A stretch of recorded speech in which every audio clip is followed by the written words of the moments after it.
Lecture number 3 है BMP का। इसके पहले लेक्चर नंबर 2 में मैन्युफैक्चरिंग प्रोसेस एंड ब्रिक में कौन कौन से टेस्ट किए जाते हैं, इन सभी टॉपिक को हम डिस्कस कर लिए हैं। उस टाइम पे हमारा एक टेस्ट आपको छूट गया था, that is called efflorescence test. ये टेस्ट भी इंपॉर्टेंट है, कई बार एग्जाम में आ जाते हैं, तो इस टेस्ट को हम स्टडी कर लेते हैं पहले, उसके बाद अगले टॉपिक पे मूव करेंगे। तो इफ्लोरेसेंस टेस्ट क्या होता है, इसका थोड़ा प्रोनाउंसिएशन में हमें प्रॉब्लम आ रही है। इफ्लोरेसेंस टेस्ट बोलते हैं एक्चुअली में, ठीक है। तो क्यों करते हैं भैया, ये टेस्ट करने की जरूरत क्या पड़ी, और ये टेस्ट हमें क्या बताता है? ये टेस्ट हमें बताता है कि जो आपकी ब्रिक है, जब ब्रिक के ऊपर पानी पड़ेगा, ब्रिक के ऊपर पानी पड़ेगा, तो क्या उसमें वाइट पैचेस आएंगे या नहीं आएंगे, उसमें धब्बे आएंगे या नहीं आएंगे, पहले से हम चेक कर लेते हैं। कंस्ट्रक्शन में यूज करने से पहले, यानी मेशनरी वर्क में यूज करने से पहले ये टेस्ट किया जाता है। कैसे इस टेस्ट को करोगे? प्रोसेस आप लिखिए। प्रोसेस में क्या लिखोगे? प्रोसेस, एक आपको ग्लास डिस्क लेनी है जिसकी साइज होगी 180 into 180 into 40 mm, 180 mm into 180 mm into 40 mm। ये आपको ग्लास लेनी है। इस ग्लास का जो एक ग्लास लेंगे जिसकी डेप्थ कितनी है, 40 mm है। इसमें क्या करना है, आप लेंथ देखो, लेंथ 180 mm है, ब्रेड्थ 180 mm है, और उसकी डेप्थ कितनी है, 40 mm है। इसमें आप 25 mm तक पानी भर देना, वाटर भर देना, ठीक है ना, बड़े डिस्टिल्ड वाटर भर देना, अच्छा पानी। और क्या करना है, इसके बाद ब्रिक को उसमें डुबा देना, 25 mm तक पानी भरना, उसके बाद ब्रिक को डुबा देना। और आप अलाउ कर देना कि वाटर, ब्रिक वाटर को एब्जॉर्ब कर सकती है, और वाटर सनलाइट की वजह से एवेपोरेट हो सकता है, यानी कुछ वाटर तो एब्जॉर्ब करेगी ब्रिक, और कुछ वाटर आपका एवेपोरेट हो जाएगा। तो आप बहुत टाइम तक रख दीजिए ऐसे धूप में, तो क्या होगा कि वाटर कुछ तो एवेपोरेट हो जाएगा, जो कुछ ब्रिक तो वाटर एब्जॉर्ब कर लेगी, रिमेनिंग जो वाटर होगा एवेपोरेट हो जाएगा। उसके बाद क्या करना, आप उस ग्लास से आप ब्रिक को निकाल लेना, निकाल लिए आप। इसके बाद क्या करना, उसमें देखना अपनी आंखों से कि कितने एरिया में वाइट या ग्रे पैचेस आ गए हैं, वाइट पैचेस या फिर ग्रे पैचेस आ गए हैं। आप उन्हें कैलकुलेट करना। जैसे आपकी जो ब्रिक है, उस ब्रिक, मान लीजिए जो ब्रिक है, 2D में डायग्राम बना रहा हूँ, ये 2D में डायग्राम बना रहा हूँ, तो आप देखना कि जैसे मान लीजिए पैचेस आ गए हैं, जस्ट मिनट, ऐसे कुछ पैचेस आ गए हैं, ऐसे कुछ पैचेस आ गए हैं। इन पैचेस को आप देखना और देखने के बाद इनकी एरिया को कैलकुलेट करना, ठीक है। यदि मान लीजिए कोई भी पैचेस नहीं है तो कोई भी एरिया नहीं होगी, उसको हम बोलते हैं नील। क्या बोलते हैं? नील। यदि मान लीजिए जो वाइट पैचेस हैं 10% से कम एरिया को कवर किए हैं, तो टोटल टॉप फर्क जितना टोटल एरिया जो ब्रिक का है, ठीक है ना, टोटल एरिया में केवल 10% से कम एरिया को कवर किए हैं, तो इस लाइट नाम देते हैं। 10 से 50% के बीच वाइट या फिर ग्रे पैचेस एरिया को कवर किए हैं, मॉडरेट बोलते हैं, है ना। यदि 50% से ज़्यादा एरिया को कवर किए हैं तो हैवी बोलते हैं, और 50% से ज़्यादा तो हैवी। और उसमें मान लीजिए ब्रिक में कुछ ऐसा होगा कि पाउडर झर रहा है, आपको वाइट स्पंजी पाउडर झर रहा है, उसे बोलते हैं फ्री ऑफ केस। ये 5 इनको ध्यान में रखना है, ये इम्पोर्टेंट है कि इफ्लोरेसेंस टेस्ट जो होता है उससे हम पता कर पाते हैं कि उसमें पैचेस आएंगे कि नहीं आएंगे। जनरली जो अच्छी क्वालिटी की ब्रिक होती है उसमें पैचेस नहीं आते हैं। तो एग्जाम में क्वेश्चन आएगा, यदि 50% से ज़्यादा वाइट पैचेस हैं ब्रिक में, तो किस कैटेगरी में आएगा? हैवी कैटेगरी में आएगा। यदि ब्रिक से वाइट स्पंजी पाउडर झर रहा है, निकल रहा है, गिर रहा है, तो सीरियस कैटेगरी में आएगा। इनको नोट कर लीजिएगा। चलिए, अपना टेस्टिंग वाला टॉपिक यहीं से कंप्लीट होता है। अब बहुत ही इंपॉर्टेंट टॉपिक पे हम बात करें, वो टॉपिक आपका क्या है, कुछ जो ब्रिक्स में डिफेक्ट आ जाते हैं, उन डिफेक्ट को स्टडी करने वाले हैं हम, उन डिफेक्ट को स्टडी करने वाले हैं। Okay, just minute guys.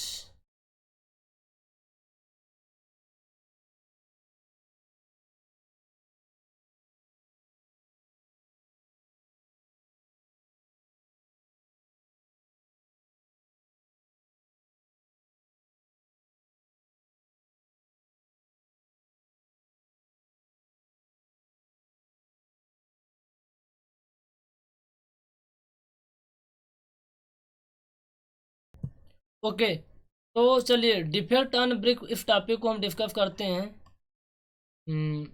ये टॉपिक बहुत ही इंपॉर्टेंट है, ऑब्जेक्टिव पॉइंट ऑफ व्यू से यहाँ पे क्वेश्चन कई बार पूछे गए हैं, कई बार पूछे गए हैं, तो इस बार भी पूछे जाएंगे। तो ब्रिक में कौन कौन से डिफेक्ट्स होते हैं, कौन कौन से दोष होते हैं। देखो, पहला डिफेक्ट आपका है ओवर बर्निंग ऑफ ब्रिक। जो आपकी ब्रिक है, ब्रिक को आप ज़्यादा टेम्परेचर में जला दोगे, यानी ज़्यादा उसको जला दोगे, यानी ज़रूरत से ज़्यादा। तो ज़रूरत से ज़्यादा यदि उसमें आप टेम्परेचर प्रोवाइड करोगे तो जो सिलिका होता है ना, वो सिलिका क्या करता है, मेल्ट हो जाता है, पिघल जाता है। जब सिलिका पिघलेगा तो ब्रिक क्या होगी, डिस्टॉर्टेड हो जाएगी। देखो इस डायग्राम में देखो, ये आपकी ब्रिक थी, आपने क्या किया, आपने ओवर टेम्परेचर प्रोवाइड कर दिया, ज़्यादा इसको जला दिया, तो ये ब्रिक का शेप देखो किस तरीके से हो गया है। पूरी की पूरी ब्रिक क्या हो गई है, डिस्टॉर्टेड हो गई है, डिस्टॉर्टेड हो गई है। ये क्या हुआ भैया, due to over burning. Due to over burning क्या होता है, जो सिलिका होता है, फिर ब्रिक में 50 to 50% सिलिका की मात्रा रहती है। ये सारा का सारा सिलिका क्या हो जाता है, पिघल जाता है। जब सिलिका पिघल जाएगा, मेल्ट हो जाएगा, ये डिस्टॉर्टेड हो जाती है। इस तरीके की ब्रिक को आप कंस्ट्रक्शन वर्क में यूज नहीं कर सकते हैं, यानी मैशनरी में यूज नहीं कर सकते। इसका अपन यूज करते हैं कहाँ, फाउंडेशन में, और इसको बोलते हैं झामा ब्रिक। क्या बोलते हैं, झामा ब्रिक, या फिर इसको नाम देते हैं फोर्थ कैटेगरी की ब्रिक, फोर्थ कैटेगरी की ब्रिक। इसकी जो वाटर एब्जॉर्व करने की कैपेसिटी होती है बहुत कम होती है, लेस देन 5% होती है, लेस देन 5% होती है। और इसकी जो कंप्रेसिव स्ट्रेंथ होती है बहुत ज़्यादा होती है, 40 MPa के करीब होती है, ठीक है। और इसका यूज करते हैं अपन फाउंडेशन वर्क में, कहाँ, फाउंडेशन वर्क में। तो जो ब्रिक, अच्छा मैं ब्रिक के बारे में थोड़ा बताने लग गया, ओवर बर्निंग ब्रिक के बारे में। Defect, due to over burning silica पिघल जाता है, जिससे ब्रिक क्या होती है, डिस्टॉर्टेड हो जाती है। उसी तरीके से आपको डायग्राम में दिख रहा होगा। अंडर बर्न ब्रिक, यदि हम ब्रिक को कम जलाएं तो क्या प्रॉब्लम होगी, if burning not proper clay is not obtained because of insufficient heating. देखो, यदि आप बर्निंग प्रॉपर नहीं करोगे तो उसमें सफिशिएंट हीट नहीं मिलेगा। जब सफिशिएंट हीट नहीं मिलेगा तो ब्रिक क्या है, प्रॉपर बर्न नहीं हो पाएगी, प्रॉपर सॉफ्ट नहीं हो पाएगी। उसमें क्या होगा, जब प्रॉपर ब्रिक बर्न नहीं हो पाएगी तो उसमें वाइड्स होंगे, पोर्स होंगे, जिसकी वजह से उसकी कंप्रेसिव स्ट्रेंथ क्या होगी, डिक्रीज हो जाएगी।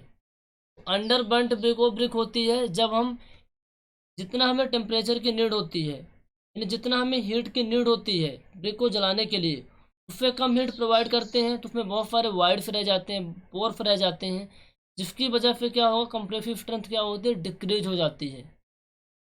ये आपको दिख रहा होगा, अंडर बर्न्ट ब्रिक है, यानी कम जली हुई ईंटें, कम जली हुई ईंटें हैं, इस तरीके से हो जाएगा। अगला आपका जो डिफेक्ट है, पोरोसिटी। पोरोसिटी का मतलब क्या होता है, ऐसे ब्रिक जिसमें बहुत ज़्यादा पोर्स हों, बहुत ज़्यादा पोर्स होंगे तो उसमें बहुत ज़्यादा वाइड्स होंगे, यानी बहुत ज़्यादा पोर्स होंगे तो क्या होगा भाई, उसमें बहुत ज़्यादा वाटर एब्जॉर्व करेगी, वो ज़्यादा से ज़्यादा क्या करेगी, वाटर को एब्जॉर्व करेगी। जिसको जो वाटर को ज़्यादा एब्जॉर्व करेगा उसकी कंप्रेसिव स्ट्रेंथ क्या होगी, कम होगी ना, कंप्रेसिव स्ट्रेंथ क्या होगी, कम होगी। तो इसमें आप लीजिएगा, पोरोसिटी का मतलब होता है जिसमें बहुत ज़्यादा पोर्स हो, ब्रिक के अंदर, ब्रिक की बात हो रही है। तो जबकि पोरोसिटी ज़्यादा होती है, जिसकी पोरोसिटी ज़्यादा होती है, यानी वाइड्स ज़्यादा होंगे तो वाटर ज़्यादा एब्जॉर्व करेगी, वो क्या करता है, उसकी कंप्रेसिव स्ट्रेंथ क्या होती है, बहुत कम होती है। तो ऐसे लिख सकते हैं कि porosity is compressive strength, PF लिख दिए। पोरोसिटी ज़्यादा होगी तो कंप्रेसिव स्ट्रेंथ कम होगी, पोरोसिटी कम होगी तो कंप्रेसिव स्ट्रेंथ क्या होगी, ज़्यादा होगी, ठीक है। अगला जो डिफेक्ट होता है, स्पॉट्स। स्पॉट्स क्या है, देखो, यदि ब्रिक में जो जिस क्ले से आप ब्रिक बना रहे हो, ठीक है ना, जो ब्रिक क्ले है, यदि उसमें आयरन सल्फाइड प्रेजेंट है, क्या प्रेजेंट है, आयरन सल्फाइड, तो जो ब्रिक के सरफेस में क्या होते हैं, डार्क सरफेस स्पॉट बन जाते हैं, ब्रिक के सरफेस में डार्क स्पॉट्स बन जाते हैं, वही होता है स्पॉट्स। तो देखो इस डायग्राम में देखो, ये जो ब्रिक बनाई गई होगी जिस क्ले से, उस क्ले में क्या होगा, आयरन सल्फाइड, और ड्यू टू आयरन सल्फाइड इसमें क्या होगा, इस ब्रिक के सरफेस में क्या हो गए हैं, बहुत सारे डार्क स्पॉट्स आ गए हैं। तो स्पॉट्स किसकी वजह से होते हैं, आयरन सल्फाइड की वजह से, ध्यान में रखना, एग्जाम में आएगा। ब्लोटिंग, ब्लोटिंग क्या होता है, यदि जिस मिट्टी पे, जिस क्ले पे आप ब्रिक बना रहे हो, यदि उसमें कार्बोनेशियस मैटर प्रेजेंट है, कार्बोनेशियस मैटर मतलब कार्बन और सल्फर प्रेजेंट है, तो उसमें क्या होता है, कुछ स्पंजी मास ब्रिक के सरफेस में आ जाता है और झड़ने लगता है, वही होता है ब्लोटिंग। इस डायग्राम में देखो, इसमें क्या रहा होगा कि कार्बोनेशियस मैटर यानी सल्फर भी रहा होगा और कार्बन भी, जिसकी वजह से स्पंजी मास यहाँ देखो प्रेजेंट है। ठीक है, ये होता है ब्लोटिंग। तो इसको भी ध्यान में रखना, ब्लोटिंग किसकी वजह से होता है, carbonaceous matter like carbon and sulphur. अच्छा, ब्लैक कोर। ब्लैक कोर क्या है भैया, यदि ब्रिक को आप प्रॉपर नहीं जलाओगे, इम्प्रॉपर बर्निंग होगी, या फिर ब्रिक क्ले में बिटुमिनस मैटर या फिर कार्बन कंटेंट प्रेजेंट है, तो कुछ इस तरीके से ब्लैक कोर आ जाता है ब्रिक के सरफेस में, इस तरीके से ये आपका होता है ब्लैक कोर। एक किसकी वजह से है, प्रॉपर इम्प्रॉपर बर्निंग या फिर बिटुमिन मैटर प्रेजेंट रहा होगा या फिर कार्बन कंटेंट, ये होता है ब्लैक कोर। इफ्लोरेसेंस, ये क्या होता है, अभी मैंने बताया, जो white patches, grey patches, spongy जो अकर हो जाते हैं ब्रिक के सरफेस में, ये किसकी वजह से होते हैं, दरअसल ड्यू टू एल्कलीज या N2O की वजह से, K2O की वजह से इस तरीके के पैचेस आ जाते हैं, है ना, इस तरीके के पैचेस। जब आप ब्रिक को पानी में डुबो के रखोगे ना, तो कुछ टाइम बाद इसमें इस तरीके के पैचेस आ जाएंगे। ठीक है, इस तरीके के पैचेस आ जाएंगे, और इसी पैचेस की एरिया को हम कैलकुलेट करते हैं, फिर हम बताते हैं कितने परसेंट एरिया को कवर किया है। ठीक है, यदि कोई एरिया कवर नहीं किया तो उसको नील नाम देते हैं। ठीक है, और क्या क्या नाम देते हैं मैं भी डिस्कस किया। तो इफ्लोरेसेंस क्या होता है, ये भी एक डिफेक्ट है ना, जो किसकी वजह से होता है, एल्कलीज की वजह से, जैसे Na2O, K2O, इसकी वजह से white patches, grey patches, spongy, ये सब ब्रिक के फतह में आ जाते हैं। अच्छा, अगले टाइप का जो डिफेक्ट है वो आपका है चप्स। ये चप्स क्या होता है, चप्स, जैसे आपकी जो ब्रिक है, the deformation of the shape of brick caused the rain water falling on hard brick. जैसे मान लीजिए कोई हॉट ब्रिक है, भट्ठी से आपने ब्रिक को निकाली है तुरंत और वाटर गिर गया, उसकी वजह से क्या होगा, ब्रिक में डिफॉर्मेशन आ जाता है, ब्रिक के शेप में बदलाव आ जाता है कुछ इस टाइप से। तो जब क्या होता है, यदि हॉट ब्रिक में रेन वाटर, बर्फा का पानी उस पर आज गिरता है, जिसकी वजह से ब्रिक का डिफॉर्मेशन, ब्रिक के शेप में डिफॉर्मेशन आ जाता है, उसी को बोलते हैं चप्स। तो ये जो डिफेक्ट मैंने 5-6 डिफेक्ट पढ़े हैं, या फिर डायरेक्टली एग्जाम में क्वेश्चन आता है, ये चप्स क्या होता है, आपकी गर्म ईंटें हैं, गर्म ईंटें में बर्फा का पानी गिरेगा तो उसके शेप में परिवर्तन आएगा, दैट इज कॉल्ड चप्स। इफ्लोरेंस क्या होता है, ये एल्कलीज की वजह से होता है, Na2O या फिर K2O की वजह से होता है। ठीक है, ब्लैक कोर, इम्प्रॉपर बर्निंग या फिर बिटुमिन मैटर या फिर कार्बन कंटेंट मौजूद रहेगा तब होगा। ब्लोटिंग होता है carbonaceous matter, sulphur and carbon के प्रेजेंट होने के कारण। स्पॉट्स होता है आयरन सल्फाइड के कारण। ठीक है, तो इन चीज़ों को ध्यान में रखना, किसके कारण क्या होता है, ये एग्जाम में आएगा। इसके अलावा एक टॉपिक है जहाँ से क्वेश्चन पूछे गए हैं, कुछ स्पेशल टाइप की ब्रिक है, उनके बारे में बात करेंगे। पहली स्पेशल टाइप की ब्रिक है high duty Brunt clay brick. High duty burnt clay brick, देखो ये आपको डायग्राम में दिख रहा होगा, कितनी अच्छी ब्रिक दिख रही है, बहुत ही हाई क्वालिटी, बहुत ही गुड क्वालिटी की।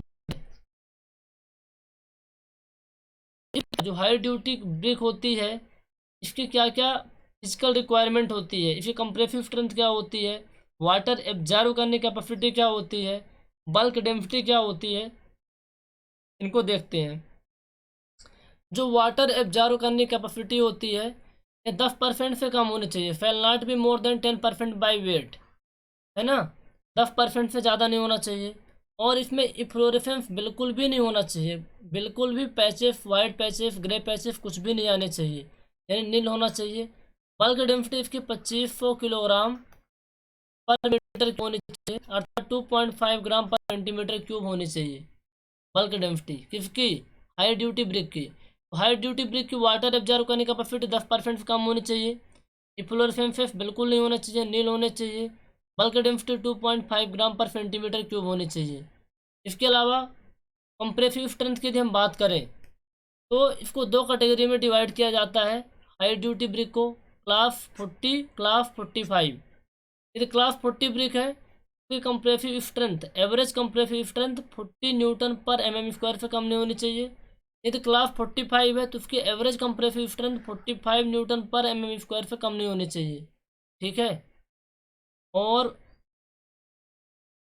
यहाँ पर लेस देन लिखा हुआ है, यानी इससे कम होना चाहिए लेकिन इससे कम नहीं होना चाहिए। 40 से ज़्यादा, 45 से कम, इसके बीच होना चाहिए। ये तो नहीं पूछा गया लेकिन ये वाला क्वेश्चन पूछा गया है कि जो हाई ड्यूटी क्लास 40 की जो ब्रिक होती है कि वाटर एब्जॉर्व करने की कैपेसिटी कितनी होनी चाहिए, 10% से कम। बल्क डेंसिटी 2.5 ग्राम पर सेंटीमीटर क्यूब। इफ्लोरेसेंस नील होने चाहिए। और एवरेज कंप्रेसिव स्ट्रेंथ क्लास 45 है तो 45, क्लास 40 है तो 40 न्यूटन पर एमएम स्क्वायर। तो यहाँ पे क्वेश्चन आएंगे, ध्यान में रखिएगा। ठीक है, अगले टाइप की जो स्पेशल ब्रिक है बर्न्ट क्ले परफोरेटेड ब्रिक। ठीक है, एफी ब्रिक में चाहे हॉरिजॉन्टल डायरेक्शन में देखो, चाहे आप वर्टिकल डायरेक्शन में देखो या फिर हॉरिजॉन्टल डायरेक्शन में देखो, इसमें क्या होते हैं, होल्स होते हैं। जैसे आप डायग्राम में देख पा रहे होंगे कि यहाँ होल्स हैं, क्या है, होल्स हैं। इसमें देखो ये होल्स हैं, है ना, वर्टिकल डायरेक्शन में, और ये हॉरिजॉन्टल डायरेक्शन में होल है। तो लिखा है ना, holes are made either vertically या फिर हॉरिजॉन्टली। इसका वेट क्या होता है, बहुत हल्का होता है क्योंकि इसमें होल्स होते हैं। इसका यूज आप कहाँ करते हैं, फाउंड इन्सुलेटेड स्ट्रक्चर जो होते हैं वहाँ इसका यूज करते हैं। किसका, बर्न्ट क्ले परफोरेटेड, जिसमें होल्स होते हैं। परफोरेशन 30 to 45% होता है। परफोरेशन का मतलब जहाँ जहाँ होल है, टोटल एरिया का 30 to 40% एरिया को यही कवर कर लेता है होल। अब कंप्रेसिव स्ट्रेंथ कितनी होनी चाहिए, 7 न्यूटन पर एमएम स्क्वायर। किसकी, इसी ब्रिक की बात कर रहे हैं, बर्न्ट क्ले परफोरेटेड ब्रिक की। ठीक है, 7 न्यूटन पर एमएम स्क्वायर जो एरिया होगी ना, उस एरिया की बात कर रहे हैं। एरिया को छोड़कर, यानी जिसमें होल्स है उसको छोड़कर जो भी एरिया है उसकी हम बात कर रहे हैं।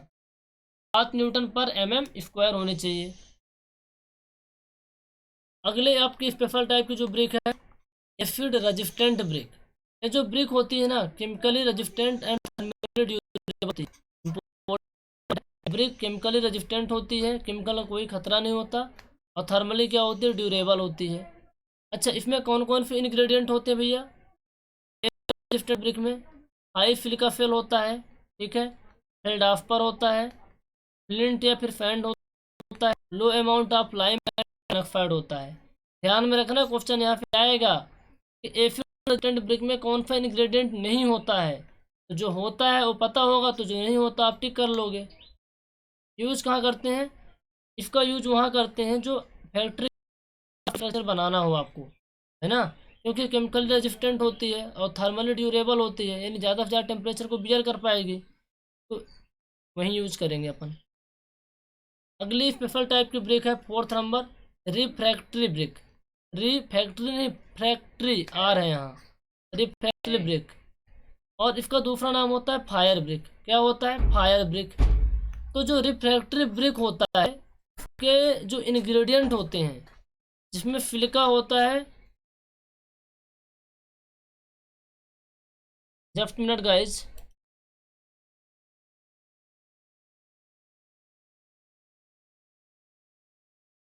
तो हम बात कर रहे थे रिफ्रैक्टरी ब्रिक की। ठीक है, इसका दूसरा नाम होता है क्या, फायर ब्रिक।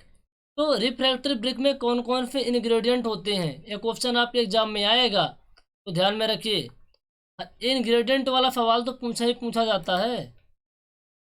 तो कौन कौन से इंग्रेडिएंट होते हैं, इसमें जो सिलिका होता है ना 55 से 70% होता है। जनरली जो ब्रिक होती है उसमें 50 to 60% होता है, लेकिन इसमें 55 से 70% होता है। एल्यूमिना 25 से 35% होता है। जो नॉर्मल ब्रिक होती है उसमें 30% होता है। ठीक है, और जो रिफ्रैक्टरी ब्रिक होती है ना, बहुत ज़्यादा टेम्परेचर को बियर कर सकती है, they can bear more temperature. इन पॉइंटों को आप लिख लीजिए। तो गाइज, जो ब्रिक वाला चैप्टर था, इस चैप्टर में जितने भी टॉपिक इम्पोर्टेंट थे उन सभी टॉपिक को हम डिस्कस कर लिए हैं, और इससे जो भी क्वेश्चन पूछे गए हैं उन क्वेश्चनों को अभी हम करेंगे अगले वीडियो में।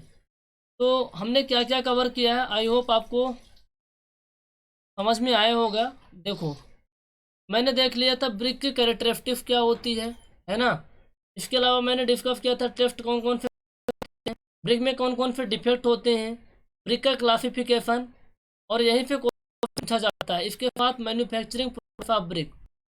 तो इन सभी को आप अच्छे से नोट कर लीजिए, और डिस्क्रिप्शन में जो आपका डिस्क्रिप्शन है ना वीडियो का, उसमें आपको लिंक मिल जाएगा ग्रुप का, उस पर ज्वाइन कर लीजिए। वहाँ क्या होगा कि आप आसानी से क्वेश्चन को पूछ सकते हैं, और पीडीएफ फ्री ऑफ है, कोई पेड चार्जेस वगैरह नहीं है। कोई भी और पर्सनली आपको कांटेक्ट करना है हमसे तो 93 पे कॉल करिए, आपकी जो भी क्वेरी होगी उसका सोल्यूशन मिलेगा। Thank you so much, have a nice day.